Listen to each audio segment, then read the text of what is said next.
right? There's a lot happening now following these developments. The impeachment threat. Talking about the impeachment threat, an attack by ISWAP resulted in the release of 69 Boko Haram commanders, and this happened 24 hours after suspected terrorists attacked the president's advance team in Katsina. Hence, the lawmakers giving the president an ultimatum, otherwise impeachment. Following this the development and the threat, the National Assembly leadership has expressed fears over the worsening insecurity in the country. What are your thoughts on this? They're saying they're not backing down on it. This has caused quite a stir. First of all, the lawmakers saying they're giving the president an ultimatum. Then Ahmad Lawan coming to say, actually, might not even be Ahmad Lawan saying that it wasn't a majority of the lawmakers in the House. What are your thoughts on this? They still stand by this 6 weeks. How many weeks is down now? 27th of July till now is how long? Well, thank you very much. Let us be very frank. The situation in the country has degenerated to a complete state of quagmire and comatose. However, the lawmakers who are venting belongs to the minority. They are the PDP.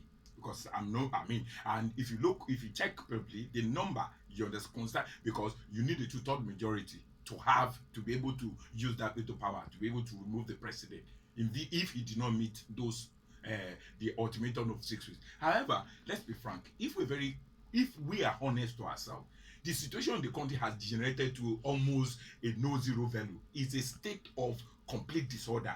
It's a kangaroo state, out of which the state itself have lost all what it takes to be a state. That is a complete failed state, wherein now that people have to resort into protecting themselves, which is the word. So I agree, but coming to the point now that the inconsistencies from Lawa, because definitely he's a Senate president. He belongs to the ruling party. If you look at it, he's the third person in the hierarchy when it comes. So he will do everything to justify this inconsistency in the executive management. Is what is turning the nation down. Do you think this ultimatum will actually come to reality? Do you think these quote-unquote minority, like you said, sticking to their ultimate is really going to make a difference? Do you think anything is going to happen? Well, it should make, if they are to put their name on gold, they should still continue. Even though they are not going to remove the president, but let it be on record that they pursue a course from A to Z so that their name in the future will attract values. Because if we do not do it now, it means that the impunity will still continue. So I appreciate the fact that they should not backpedal, they should go along, even though at the end of the day, if they pursue it from A to Z, and if you say they most likely will not succeed, what then is the Z point? What will be the final point of this, where you think it would make sense for them to give up, which would be the Z point, the final point, if they don't actually succeed in getting the interestingly, the Z point is not actually impeaching the president. What it is laying a legacy that we will not continue to tolerate an impunity.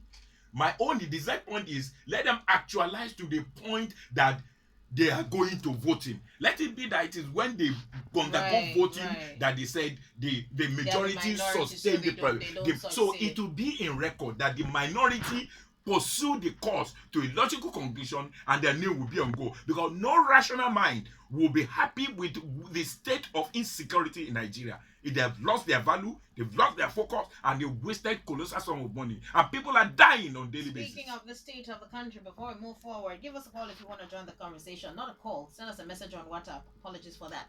The number is 0809-899-8898. Send in your name, your location, and your thoughts. Speaking of the state of the country, we've got here Nigeria's freedom of expression attracting global attention, says the President Buhari. Yesterday, he said it was instructive that Nigeria was attracting positive international attention as a country promoting media freedom and freedom of expression. In a statement signed by his special advisor, media publicity, Femi Adesina, Buhari said this while pledging his full support for the 3 international events scheduled to hold in Nigeria in October and November 2022. This is also on the same news beat. He says that his government guarantees media freedom and civil rights.